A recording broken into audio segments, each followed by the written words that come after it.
Hello friends, আপনাদের স্বাগত জানাই ব্লুম অ্যাপেলস কিচেনে। আজকে আমি আপনাদের সাথে শেয়ার করব পনিরের একটি রেসিপি। আর রেসিপিটির নাম হলো ধাবা স্টাইল পনির মশালা। এক একজনে এক এক প্রসেসে এই রেসিপিটি তৈরি করে।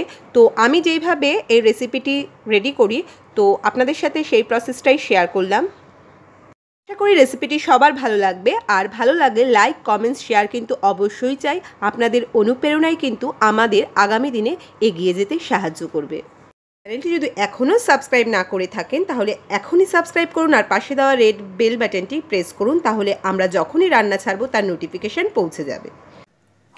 ধাবা স্টাইল পনির মশলা বানানোর জন্য আমি এখানে পনির চৌকো চৌকো করে কেটে নিয়েছি আর কড়াইতে রিফাইন তেল গরম করে নিয়েছি। এইবার পনিরগুলোকে হালকা করে ফ্রাই করব। পনিরটা দিয়ে দিয়েছি, হালকা ফ্রাই করে তুলে নেব। বেশি ডিপ ফ্রাই কিন্তু আমি করব না, হালকা ফ্রাই করে আমি তুলে নেব। 2 মিনিটের মতো ফ্রাই আমি করব। 2 মিনিট আমার হয়ে গেছে। হালকা একটা ফ্রাই আমি করে নিয়েছি, ডিপ ফ্রাই কিন্তু আমি করব না। ডিপ ফ্রাই করলে পনিরটা শক্ত হয়ে যায়। একেতেই এটা ফুল ক্রিম পনির, তো আমি হালকা ফ্রাই করেছি। এইবার আমি পনিরটাকে তুলে নেব। আমি এখানে একটি পাত্রে উষ্ণ গরম জলে লবণ দিয়ে রেখেছি। এই পনিরটা তুলে আমি এবার জলে দেব, যাতে পনিরটা ফ্রেশ, মানে যদি অনেক একটু বাসি হয় তাহলে এই জলে চুবালে পনিরটা কিন্তু সেই গন্ধটা চলে যায় আর ফ্রেশ লাগে, আর পনিরটা এমনিতেও খুব সফট হয়ে যায়। তো আমি তুলে দেব। জলের মধ্যে আমি পনিরগুলো কিন্তু ভিজিয়ে রেখে দিয়েছি। এইবার পনির ভাজার তেলে আমি বাদবাকি মশলা অ্যাড করে পনির মশলাটা বানাবো। এখানে আমি নিয়েছি একটা তেজপাতা, একটা বড় এলাচ, দুটো ছোট এলাচ, দুটো লবঙ্গ, কিছু গোলমরিচ আর সামান্য দারচিনি। এই জিনিসগুলোকে আমি পনির ভাজার তেল একটু কমিয়ে নিয়েছি। ওখানে আমার এখন 3 টেবিল স্পুনের মতো অয়েল আছে। পনির আছে আমার 200 গ্রাম। তো সেই তেলে আমি এবার এই জিনিসটাকে দিয়ে দেবো। ফোড়ন আমি দিয়ে দিয়েছি। এইবার দেব আমি চপড করে রেখেছি, একদম মিহি করে চপড করা অনিয়ন, মিডিয়াম সাইজের 2 পিস। গ্যাস কমিয়ে আমি পেঁয়াজটাকে 2 মিনিটের মতো একটু ফ্রাই করে নেব। এবারে আমি একটা গুঁড়ো মশলা বানিয়ে নেব। তো এখানে আমি নিয়েছি 1 টেবিল স্পুন বেসন। এবারে আমি দেব, ভাবছেন বেসন কেন? বেসনটা দেওয়ার কারণ আমি এই রান্নায় টক দই ইউজ করব। বেসন দিলে টক দইটা ফাটার চান্স থাকে না, আর গ্রেভিটাও একটু থিক হবে, আর টেস্টও কিন্তু অনেক বেটার আসবে। সেই জন্য আমি 1 টেবিল স্পুন বেসন দিয়েছি। এবার দেব 1 টেবিল স্পুন লাল লঙ্কার গুঁড়ো। লাল লঙ্কার গুঁড়ো দিয়ে দিয়েছি। এবার দেব 1/2 টেবিল স্পুন জিরের গুঁড়ো আর দেব 1/2 টেবিল স্পুন ধনে গুঁড়ো। এবার জিনিসটাকে ভালো করে মিশিয়ে আমি গুঁড়ো মশলাটা রেডি করে নিলাম। আমার গুঁড়ো মশলাটা রেডি হয়ে গেছে। এইবার গুঁড়ো মশলাটা আমি সাইডে রেখে দিচ্ছি, পরে ইউজ করব।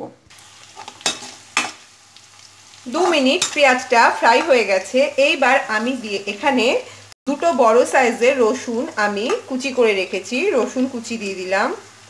1 টেবিল স্পুন আদা কুচি আমি দিয়ে দেব, আর দুটো কাঁচা লঙ্কা আমি কুচিয়ে রেখেছি, সেটাও দিয়ে দেব।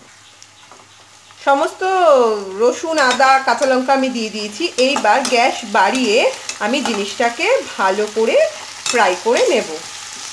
আর জিনিসটা ফ্রাই করার সময় কিন্তু কন্টিনিউ নাড়াচাড়া করে যেতে হবে। সমস্ত জিনিসগুলো কালার হয়ে গেছে, দেখতেই পাচ্ছেন। আমি যেটা বলেছিলাম, একটা কালার আসতে হবে, আর কাঁচা গন্ধটাও চলে গেছে। এইবারে আমি একটা বড় সাইজের টমেটো আমি পেস্ট করে রেখেছি।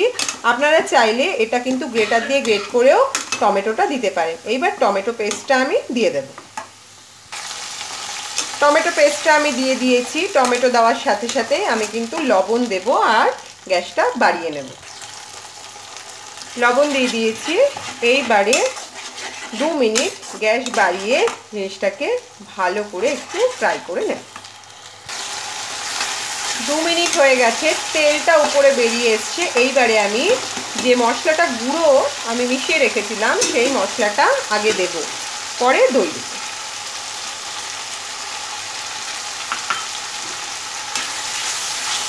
এইবারে গ্যাসটা কমিয়ে দেব। গ্যাসটা কমিয়ে নিলাম। এইবারে দেব হলুদ গুঁড়ো। আগে একটু জল দিয়ে নেব। জল দিয়ে নিয়েছি যাতে মশলাটা লেগে না যায়। আমি কিন্তু কমিয়ে নিয়েছি। এইবারে দেব হলুদ গুঁড়ো। আর দেব কাশ্মীরি লঙ্কার গুঁড়ো। জিনিসটাকে ভালো করে মিশিয়ে নেব।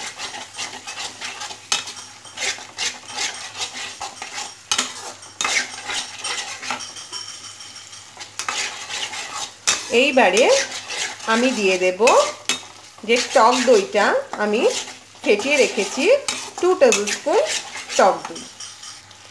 টক দইটা আমি দিয়ে দিয়েছি। টক দই দেওয়ার সময় কিন্তু গ্যাসটা পুরো কমিয়ে নিতে হবে। এইবার জিনিসটাকে আমি ভালো করে মিশিয়ে দিলাম।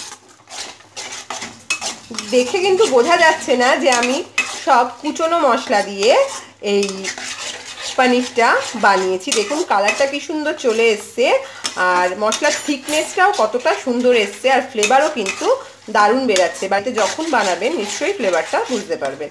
এইবার আমি 2 মিনিট যতক্ষণ না তেল বেরিয়ে আসছে একটু কষিয়ে নেব। মশলাটা কিন্তু আমার তেলটা বেরিয়ে এসছে। এইবার আমি মশলার মধ্যে দিয়ে দেব রোস্টেড কাসুরি মেথি। আমি ডাইরেক্ট কিন্তু রোস্ট করে দেখলেন তাওয়া থেকে এর মধ্যে দিলাম। রোস্টেড কাসুরি মেথি দিলে ফ্লেভারটা কিন্তু টোটালি চেঞ্জ হয়ে যাবে। আর দেব 1/2 টেবিল স্পুন গরম মশলার গুঁড়ো। গরম মশলার গুঁড়ো আমি দিয়ে দিয়েছি। এবার দিয়ে দেব পরিমাণ মতো চিনি। সামান্য জল দিয়ে আর 1 মিনিটের মতো আমি জিনিসটাকে কষাবো।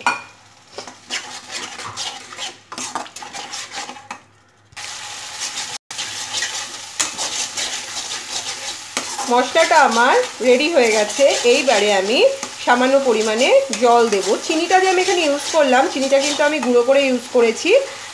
সেটা কিন্তু মানে গুঁড়ো করেই দিতে হবে এরকম কোনো ব্যাপার নেই। আমার ঘরে গুঁড়ো করা চিনি ছিল, মানে আমি গুঁড়ো করেই ইউজ করি, তো আমি সেই হিসাবে গুঁড়ো করা দিয়েছি। আপনারা এমনি চিনিও কিন্তু দিতে পারেন, কোনো প্রবলেম নেই তাতে।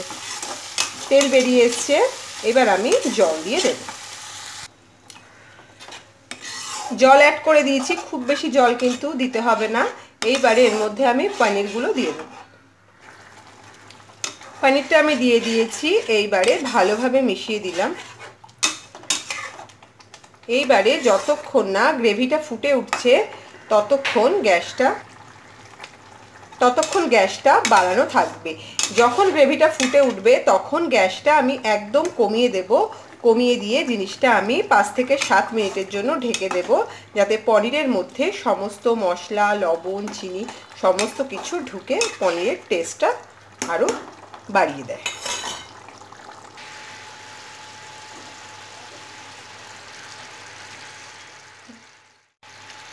দশ মিনিট পর আমি ঢাকনাটা খুলে নিয়েছি। দেখুন উপর দিয়ে কি সুন্দর তেলটা ভেসে উঠেছে। এই টাইমে নুন মিষ্টিটা চেক করে নেবেন। এইবার আমি উপর দিয়ে দেব 1/2 টেবিল স্পুন বাটার।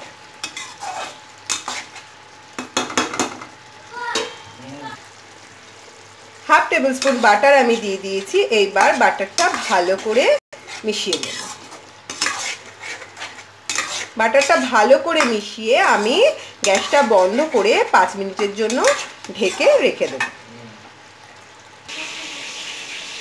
তো বন্ধুরা, রেডি হয়ে গেছে আমার ধাবা স্টাইল পনির মশলা। তো এই পনির মশলা পোলাও, ফ্রাইড রাইস, পরাঠা, লাচ্ছা যে কোনো কিছুর সাথেই কিন্তু অসাধারণ লাগে। তো বাড়িতে অবশ্যই ট্রাই করবেন, আর ট্রাই করে কেমন লাগলো নিচে কমেন্টস বক্সে কিন্তু অবশ্যই জানাবেন। তাহলে সবাই সুস্থ থাকুন, ভালো থাকুন। আবার দেখা হবে নতুন আরও এরকম অনেক রেসিপি নিয়ে। আজকে এখানেই শেষ। বাই।